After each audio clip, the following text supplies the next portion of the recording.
Happy Monday mga kapuso! This morning, laing Dabawenyo singer na sab ang atong ila-ilahon dinhi sa At Home with GMA Regional TV. Walay lain kundi si Dave Dupris. Dave, good morning and welcome sa At Home with GMA Regional TV. Good morning po, maayong buntag mga kapuso. Ayan. Kumusta man Dave ang imong morning? Dili gid kay good po pero medyo na alive ako morning tugod ani nga interview po ana. Oh, okay. Kabulo ba ka Dave, no? I think nakitanta ka sa sa usa ka mall nga nag-perform. Oo, kay ang murag ang imuha pud ata nga gikanta ato kay katong uhaw kumbaga. Yes po. Oo, How to gikanta po actually, and it's like a busking activity. Oh, okay. Nga gi-provide sa mga para as well as kanang walay time ang mga students. This is also an eye opener for everyone, especially those students nga naay talent ana nga at kanang if ever wala kayong time, if kanang namoy bakante nga time, and also namoy kanang wala jud may ginabuhat ba, so kanang makauna-una mo nga ay kailangan ako mo appeal atong activity kasi na-inspire ko sa yaha ana. Yes. So basically ma-inspire sila, and also this is their eye opener nga kanang mo appeal sa ingani nga activity kay para as well as to support their financial needs po ana. Okay. Pero going back Dave, paunsa ba nagsugod ang imuhang pagkahilig bitaw sa pagkanta? Back then, kinder pa ko ato po, gitudluan ko sa ko ang grandparent nga, especially akong lolo. Mao yan nagpa-inspire sa ko karon nga magkanta. Nice. And also, like, nag-appeal ko event ato dito sa, specifically dito sa mong city. Okay.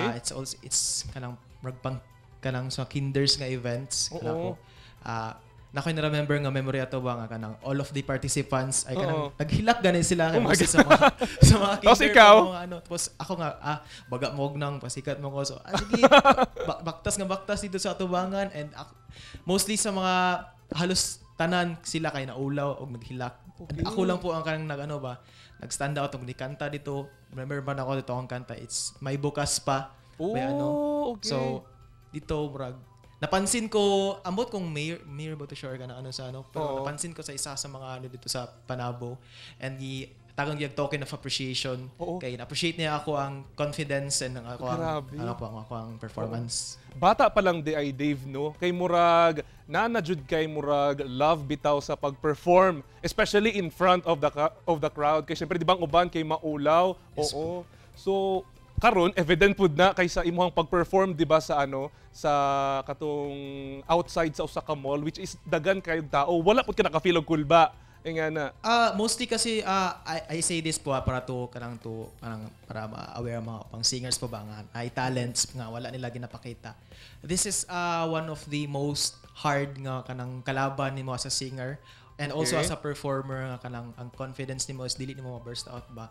Dapat at the first place pa lang, like sa kung pwede pa kabata pa lang kanang hatagan gini mo taas nga motivation ug kumpiyansa mo sarili nga namo koy goal nga specific goal nga kanang need na ko kanang jud abuton jud ako jud bahag sa wala pa ko naabot gyud murag ginaano gani mo gamitan nato siya psychology nga kanang na to siya ba kanang nakay unconscious nga mind nga nakoy goal ani, so abuton jud ako to siya na. So in order for a performer singer to have that confidence, like ang first yun na po is kanang atangon jud mo kumpiyansa mo sarili. Okay. And also kanang mag-initiate kay ikaw kanang appeal og mga contest, dili kay mag-ulaw-ulaw ka nga yes. Dili ko kay tinuod jud na siya Dave, no? Kay syempre para ma-discover kita og mahibaw-an ang ato ang craft, kailangan po jud nato siya i-share sa uban, dili lang kanang murag lang siya i-keep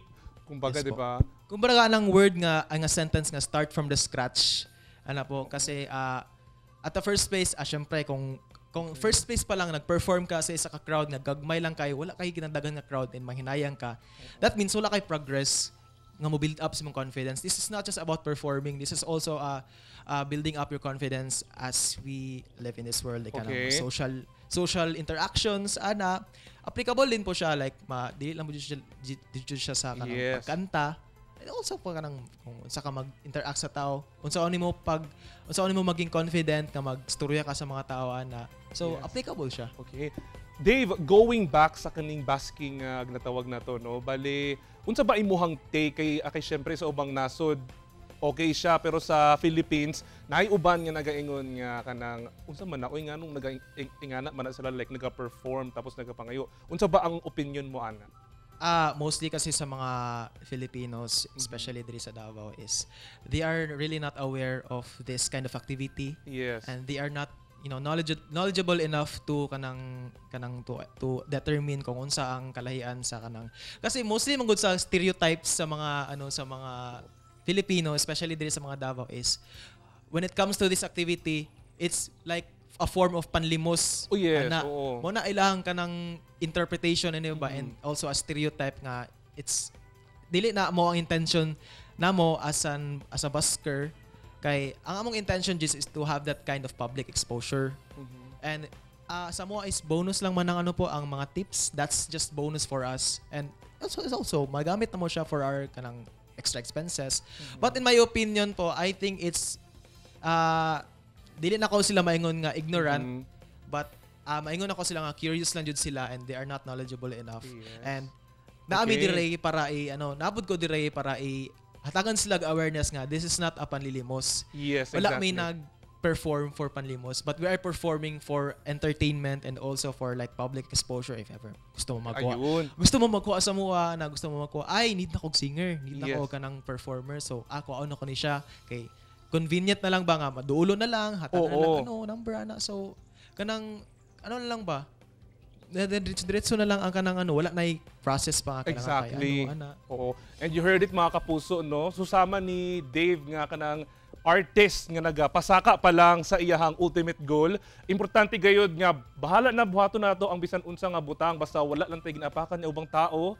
Og syempre, di ba, kung kana lang man maka-benefit sa atua o maka-share pud sa talent sa uban, why not, di ba? I-try nato ng tasking ginatawag. Daghang salamat kayo, Dave, You're welcome po. sa pag-visit din sa among program. Og mga kapuso, tutok lang kay mobalik pa ang At Home with GMA Regional TV.